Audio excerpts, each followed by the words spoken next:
اب سوال پیدا ہوتا ہے قیام اللیل سے مراد کیا ہے؟ یہاں پہ میں تراویح کا جو پس منظر ہے وہ بیان کر دینا چاہتا ہوں۔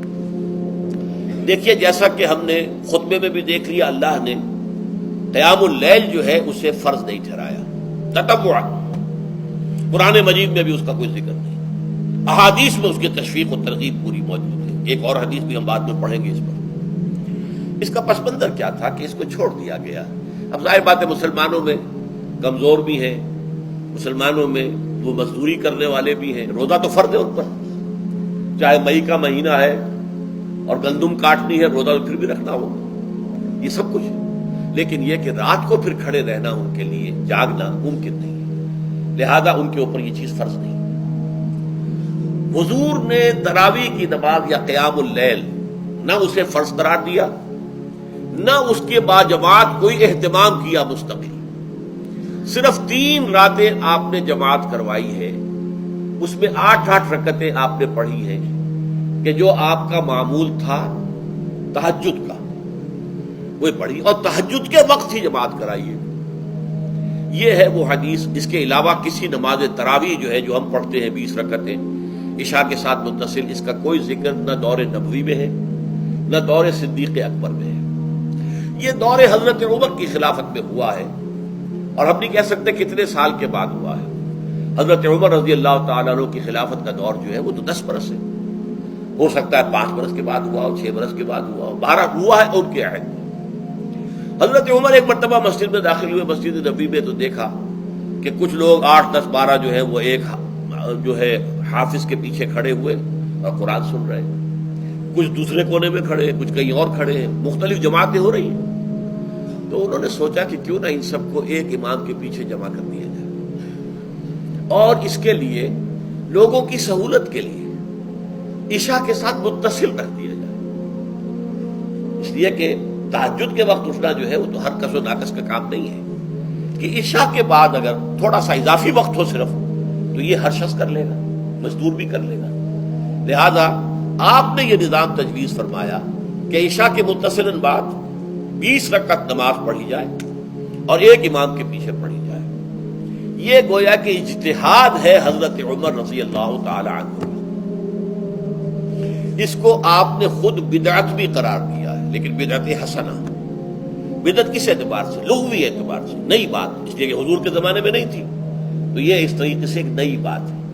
لیکن یہ بات چونکہ بہت اچھی ہے، بہت عمدہ ہے، آپ جب یہ نظام چل پڑا تو ایک دن مسجد میں آئے، دیکھا کہ بڑی بھری مسجد ہے، صحابہ کھڑے ہیں اور ایک امام کے پیچھے قرآن سن رہے ہیں۔ آپ نے فرمایا نعم البدعۃ ھذہ، یہ جو ہم نے نئی بات شروع کی ہے یہ بہت اچھی ہے، بہت عمدہ ہے۔ اب یہاں سے فرق واقع ہو گیا ہے۔ ایک تو اہل تشیع جو ہے وہ تو ویسے ہی حضرت عمر سے بہت دشمنی رکھتے ہیں، عناد رکھتے ہیں، تو حضرت عمر کے اجتہادات سے انہیں نفرت ہے، انہیں دوری ہے، چاہے وہ کوئی سا بھی حضرت عمر کا اجتہاد ہو۔ ہمارے ہاں اہل حدیث حضرات بھی در حقیقت حضرت عمر یا کسی اور خلیفہ راشد کے فعل کو وہ سمجھتے ہیں کہ یہ ایگزیکٹو آرڈرز ہیں، یہ ہمیشہ کے لیے نہیں ہے۔ حضرت عمر نے اپنے دور میں ایک نظام قائم کیا، ان کے دور کے لیے ٹھیک تھا، یہ ہمیشہ کے لیے نہیں ہے۔ ہمیشہ کے لیے وہ 8 ہی رکعتوں کے قائل ہیں، وہ تہجد والے، لیکن اس میں بہرحال انہوں نے بھی خود یہ اضافہ کیا ہے کہ وہ 8 رکعتیں وہ عشاء کے ساتھ متصل پڑھتے ہیں، تہجد کے وقت تو نہیں پڑھتے۔ اور حضور نے تو صرف 3 روز جو ہے وہ کرائی تھی جماعت، وہ لوگ 30 دن یا 29 دن پڑھ رہے ہیں، تو اضافہ تو انہوں نے بھی کر دیا، تو نظام میں تبدیلی تو ہو گئی۔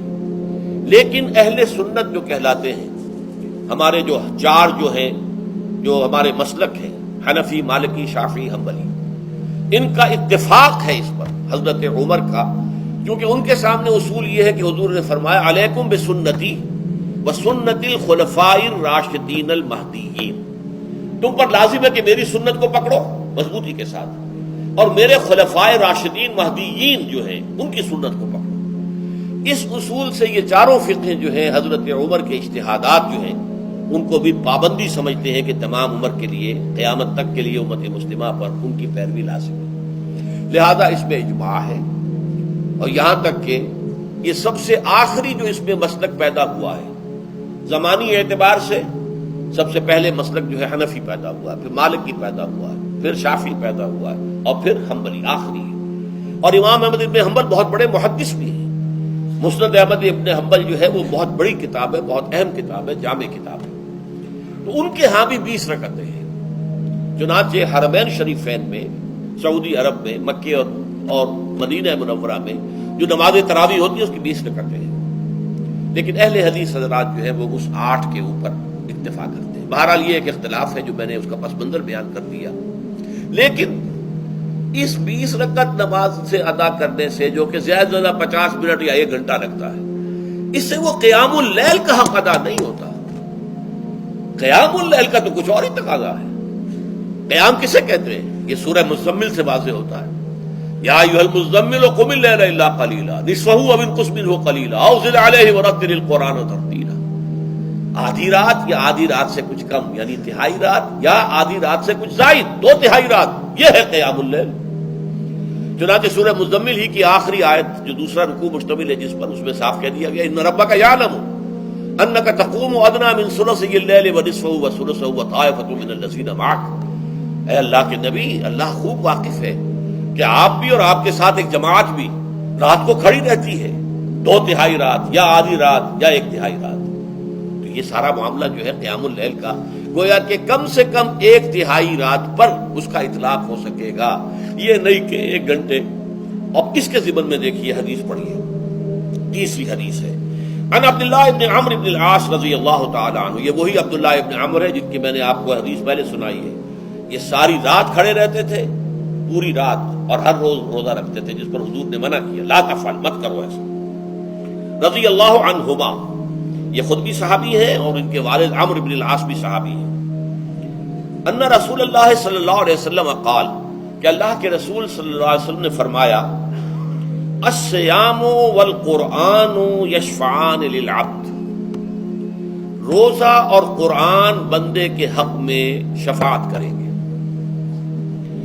یقول الصیام، روزہ یہ عرض کرے گا اللہ کی جناب میں، اے رب پروردگار، انی منعتہ الطعام والشہوات بالنہار، میں نے تیرے اس بندے کو دن کے دوران کھانے پینے سے اور اپنی شہوت کا تقاضا پورا کرنے سے روکے رکھا، یہ میری وجہ سے روکا رہا، تو میری شفاعت اس کے حق میں قبول فرما.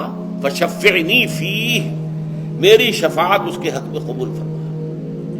ویقول القرآن، قرآن کیا کہے گا؟ منعتہ النوم باللیل، میں نے اسے رات کے وقت سونے سے، نیند سے روکے رکھا. فشفعنی فیہ، تو اس کے حق میں میری شفاعت قبول فرما. حضور فرماتے ہیں فیشفعان، ان دونوں کی شفاعت قبول کی جائے گی. یہ ہے قیام اللیل. یہ قیام اللیل صرف تراویح کی نماز سے جو پڑھ لی جاتی ہے. اور ہمارے ہاں تو یہ ہے، وہاں کم سے کم یہ تو تھا، صحابہ کرام کھڑے ہوتے تھے تو جو قاری پڑھ رہا ہوتا تھا وہ ان کے دل میں اترتا جاتا تھا، اس کا مضمون اور مفہوم جو ہے ان کو معلوم ہے، لہذا وہ اس کی زبان سے نکلا ہوا ہر لفظ ان کے قلب کی گہرائیوں تک اتر رہا ہے. یہاں تو یہ ہے پیرٹ لائک حافظ ہے، اسے خود پتہ نہیں میں کیا پڑھ رہا ہوں. اکثر حفاظ جو ہیں وہ عالم تو نہیں ہوتے، اور جو سن رہے ہیں انہیں کچھ پتہ نہیں ہم نے کیا سنا ہے. تو ٹھیک ہے، کم سے کم ثواب تو انہیں ملے گا کہ انہوں نے وقت نکالا ہے. 1 گھنٹہ ہی اضافی صحیح، لیکن بہرحال اس کا وقت تو انہوں نے نکالا ہے، محنت کی ہے، کھڑے رہے ہیں، ثواب ملے گا. لیکن جو مقصد ہے وہ حاصل نہیں ہوتا. اس مقصد کے حصول کے لیے اول تو قیام اللیل کی کم سے کم مدت 1/3. اگر کوئی شخص فرض کیجئے کہ اس کے ہاں کوئی اور انتظام نہیں ہے، جیسا کہ ہمارے ہاں ہم نے انتظام کیا ہے بڑے بڑے شہروں میں دورہ ترجمہ قرآن، اس میں ہمیں 5 گھنٹے لگ جاتے، نصف شب کے قریب تری جو ہے معاملہ ہو جاتا. اس میں کیا ہوتا ہے کہ ہر 4 رکعت سے پہلے جو اس کے اندر پڑھا جانا ہے حصہ قرآن کا، اس کا پہلے ہم مطالعہ کرتے ہیں بیٹھ کر، ترجمہ اور کچھ موٹے موٹے نکات کی جو ہے وضاحت. پھر کھڑے ہو گئے اور قاری صاحب کے پیچھے 4 رکعتوں کے اندر وہ 4 رکوع یا جتنے بھی ہیں پڑھ لیے، سن لیے. پھر بیٹھ گئے 4 کے بعد پھر اگلی 4 رکعتوں کے اندر جو کچھ پڑھا جانے والا ہے اس کا ترجمہ، اس کی تفہیم ہو گئی، پھر کھڑے ہو گئے، پھر سن لیا. اس طریقے سے 5-6 گھنٹے میں تراویح ختم ہوئی. تو تراویح بھی ہو گئی، حضرت عمر کے اجتہاد پر عمل بھی ہو گیا، 20 تراویح ہو گئی. لیکن یہ ہے کہ اس کے ساتھ جو اصل غرض و غایت ہے قیام اللیل کی، وہ بھی حاصل ہوئی. یہ ہم نے 17 سال پہلے شروع کیا تھا یا 18 سال پہلے، اور وہ انشاءاللہ اللہ کے فضل و کرم سے اب چل رہا ہے. بڑے بڑے شہروں میں ہو رہا ہے، لاہور میں جن مقامات پر ہو رہا ہے وہ تازہ جو ندائے خلافت ہے اس کے اندر آپ اس کی فہرست